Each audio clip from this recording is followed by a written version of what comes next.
Well, here at Fort Hamilton Army Base, there are streets named for Stonewall Jackson and Robert E. Lee, Confederate leaders who fought on the side of slavery. Now local lawmakers are calling for the Army to change the name of those streets while they're looking at other symbols around the city. As statues of Confederate leaders and other historical figures who supported slavery start to fall around the country, New Yorkers are starting to look around their own communities. After statues of Christopher Columbus were torn down in Virginia and Massachusetts, Thursday Governor Cuomo was asked about the possibility of removing the statue from Columbus Circle. I understand the feelings about Christopher Columbus and some of his acts, which nobody would support.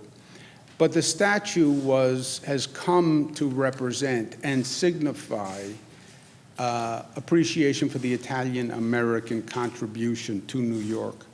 For that reason, I support it. Less than 3 years ago, New Yorkers were asking the same questions after protests and riots erupted over statues in Charlottesville, Virginia. Following the protests in Charlottesville, St. John's Episcopal Church here in Bay Ridge decided to remove a plaque remembering Robert E. Lee's visits to the church. At the time, there were calls to rename a street on Fort Hamilton Army Base, which had also been named in honor of General Lee. That base is just beyond the parks here behind me, and that street today is still named in honor of the general. And in light of the latest protests, calls to rename it have once again resumed.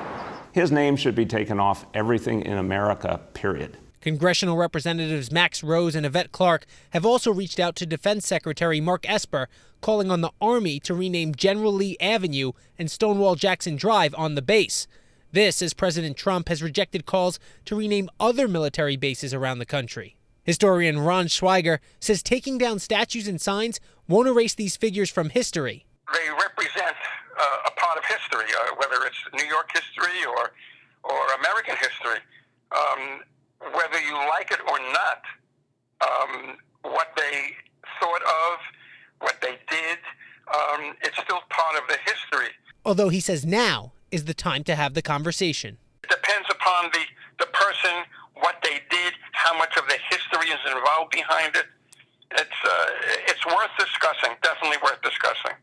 Reporting from Bay Ridge, Joe Masiri, Pix 11 News.